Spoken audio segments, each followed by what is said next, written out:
जय हिंद। मैं हरकेश बहादुर, ग्राम प्रहरी, जिला महाराजगंज। भाइयों, इस समय जो पेपर की कटिंग आप लोग देख रहे हैं, पेपर पढ़ रहे हैं या यूट्यूब के माध्यम से देख रहे हैं कि इसमें 8 लाख कर्मचारियों को लेकर यह बात रखी गई है, जिसमें अनुदेशक हैं, शिक्षा मित्र हैं, आंगनबाड़ी हैं, ऐसे कई विभाग हैं। 8 लाख कर्मचारी जिनका मानदेय 20,000 से कम है, उन लोगों के लिए है। लेकिन इसमें फिर हम चौकीदारों का निगाहें टिकी हुई हैं कि इसमें हम लोगों का भी इसमें होगा।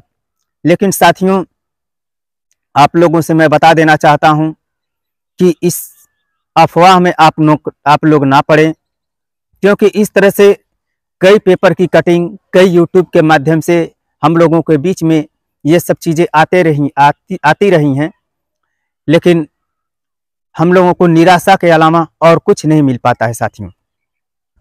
साथियों, मैं भी ऊपर वाले से रात दिन निवेदन करता रहता हूँ, मंदिरों पे जाता हूँ, कहीं भी जाता हूँ तो सिर्फ ईश्वर से यही प्रार्थना करता हूँ कि चाहे जैसे भी हो, हम चौकीदारों के हित के लिए कुछ सरकार करे।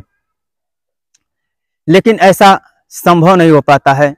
हम लोग निराश हो जाते हैं फिर, और कुछ हाथ मल के रह जाते हैं, कुछ मिलता नहीं है। तो इस बार जब हम लोगों का उसमें नाम नहीं खास तौर से लिया गया है,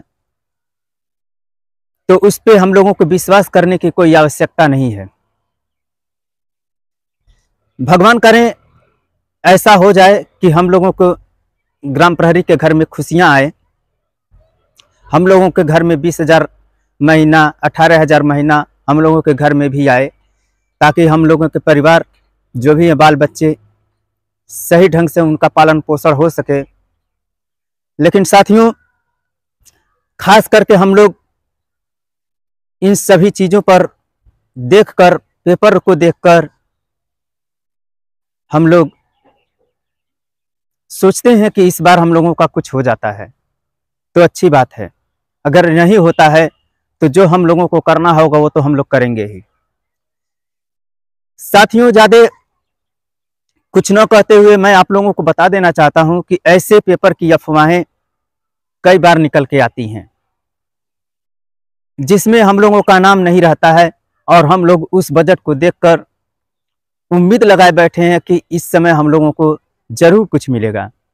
लेकिन ना जाने क्यों माननीय मुख्यमंत्री योगी आदित्यनाथ महाराज जी सिर्फ इन चौकीदारों के लिए कुछ नहीं करते हैं, बड़े बड़े कार्य कर रहे हैं।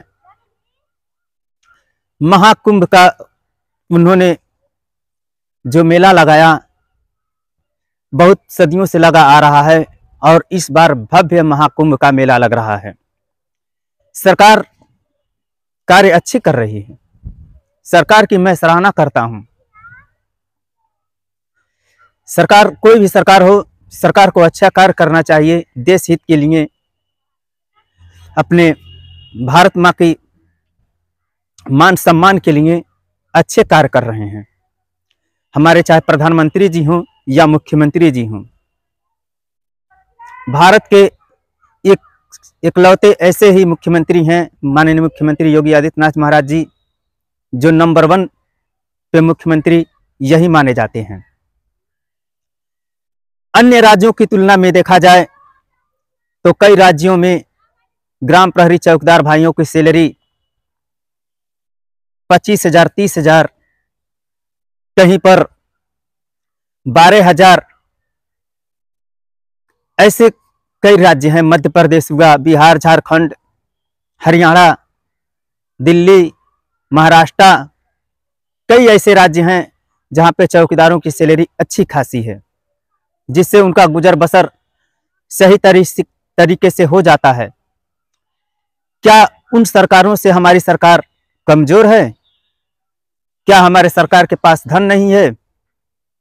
कई लोग कहते हैं कि उत्तर प्रदेश बहुत बड़ा राज्य है, तो मैं आप लोगों से कहना चाहता हूं, बड़ा राज्य होता है तो बड़ा बजट मिलता है, और मात्र चौकीदार को 2500 रुपया मिलता है। ये किस तरह से गुजारा करते हैं। और जब भी कोई पेपर में या यूट्यूब पे आता है तो हमारे चौकीदार भाई देखकर उसको ललचाई निगाहों से देखते हैं कि इसमें हम लोगों का भी नाम होगा, हम लोगों को भी कुछ मिलेगा।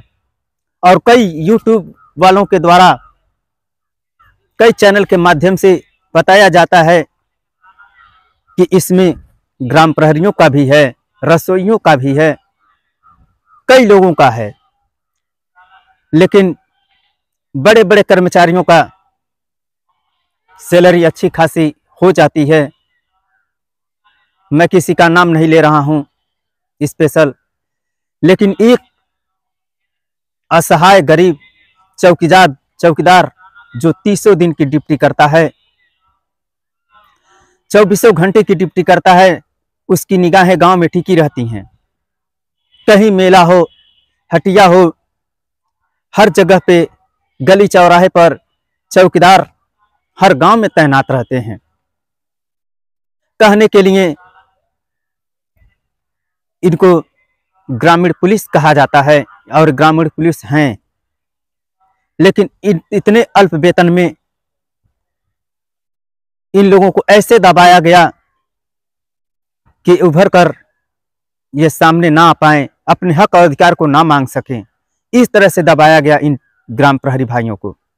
लेकिन आज हमारे युवा पीढ़ी के ग्राम प्रहरी चौकीदार भाई अपने हक और अधिकार के लिए लड़ाई लड़ रहे हैं, और वह लड़ाई लड़ते लड़ते आज इतना दिन गुजर गया। अब इनकी आंखों से आंसू आ जाता है जब वह सोचते हैं, वो दिन याद करते हैं कि किस तरह से हम लोग अंग्रेजों के बनाए गए चौकीदार, जिस समय पुलिस गठित हुई थी उस समय गांव गांव में चौकीदार भी गठित किए गए, लेकिन अनेक लोग नए नए संविदा पे आए, सभी लोगों की सैलरी बढ़ती गई, लेकिन इन लोगों को यूं ही दबाकर रखा गया। आखिर कारण क्या है, इनका दोष क्या है। इन लोगों को